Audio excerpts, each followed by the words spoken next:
Paswan voter अब किधर होंगे, इसको लेकर खूब सवाल जवाब हो रहा है।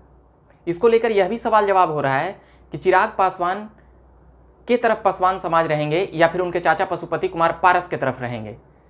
कई मीडिया कर्मी लगातार पासवान टोली में और पासवान समाज में जा करके उन लोगों से यह समझने का प्रयास कर रहे हैं, उसके आधार पर हम अपनी बातें कह रहे हैं। उनका कहना है कि चिराग पासवान हमारे नेता हैं और चिराग पासवान ही रामविलास पासवान का जगह ले सकते हैं।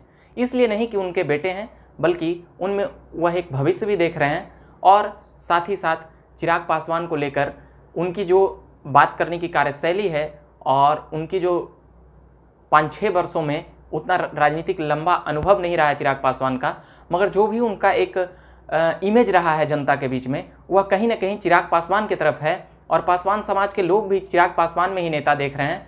तभी उनकी दोनों माँ का समर्थन, एक तो दिल्ली में ही हम लोगों ने देखा कि किस प्रकार से उनके तरफ समर्थन आ रहा था, जो यहाँ पर एक और माँ है उनकी, यानी कि रामविलास पासवान की पहली पत्नी, उनका भी कहना है कि चिराग पासवान ही संभालेंगे। साथ ही उनके दामाद का भी जो पहली पत्नी रामविलास पासवान की पहली पत्नी के बेटी हैं, उनके दामाद जो आरजेडी के से भी वो उनका संबंध है, मगर वह भी चिराग पासवान की ओर कहते हुए नजर आए हैं और पशुपति कुमार पारस को कह रहे हैं कि धोखेबाजी कर दिए हैं। तो कहीं ना कहीं पासवान समाज का जो समर्थन अभी देखा जा रहा है वह चिराग पासवान की तरफ देखा जा रहा है। अगर आप लोग वीडियो देख रहे होंगे तो आप लोग भी कमेंट बॉक्स में ये बताइएगा कि पासवान समाज का वोट किधर जाएगा। मैं ये जातीय एंगल से इसलिए ये बातें कर रहा हूँ क्योंकि इसका महत्व चुनाव के वक्त ज़्यादा पड़ जाता है। अभी भले ही वह यह सोचें कि मैं जातीय को केंद्रित करके मैं ये बातें कर रहा हूँ, मगर जो 5-6% वोट बैंक है एलजेपी के पास और पासवान समाज का कहीं ना कहीं नेता रामविलास पासवान में देखा जाता है, तो इसका ही सबसे बड़ा कारण है कि चिराग पासवान को क्या पासवान समाज नेता मानेंगे या नहीं, इस पर एक प्रश्नवाचक चिन्ह है। मगर जो हालिया घटनाक्रम हुआ है उसमें सहानुभूति की, एक तरह से कह सकते हैं कि सहानुभूति की जगह चिराग पासवान की ओर देखा गया है।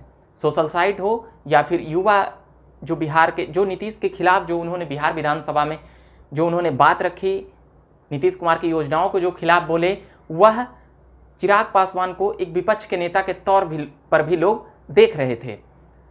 वहीं अभी तो तेजस्वी यादव हैं विपक्ष के नेता, मगर चिराग पासवान की तरफ नीतीश कुमार से जो वह बागी तेवर में आए, वह एनडीए में रहते हुए नीतीश कुमार के खिलाफ जो कैंडिडेट उतारे, इसको लेकर चिराग पासवान का जो नीतीश कुमार से जो नाराज वोटर थे या नीतीश कुमार से जो नाराज जनता थे, वह चिराग पासवान की तरफ झुके हुए थे। यह भी उनके तरफ प्लस पॉइंट है।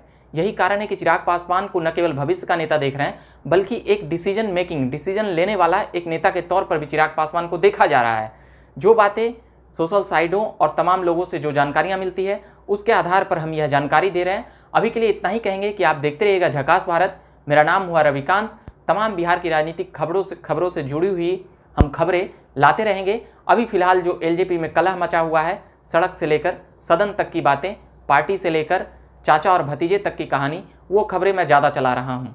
ये हमारा पॉलिटिकल सेगमेंट में आप इसे देख सकते हैं। कैमरे के पीछे नित्या हैं। मेरा नाम रविकांत है। आप देख रहे होंगे झकास भारत। चैनल को सब्सक्राइब करने के लिए हम फिर कहते हैं और फेसबुक पेज को भी लाइक करिएगा। धन्यवाद।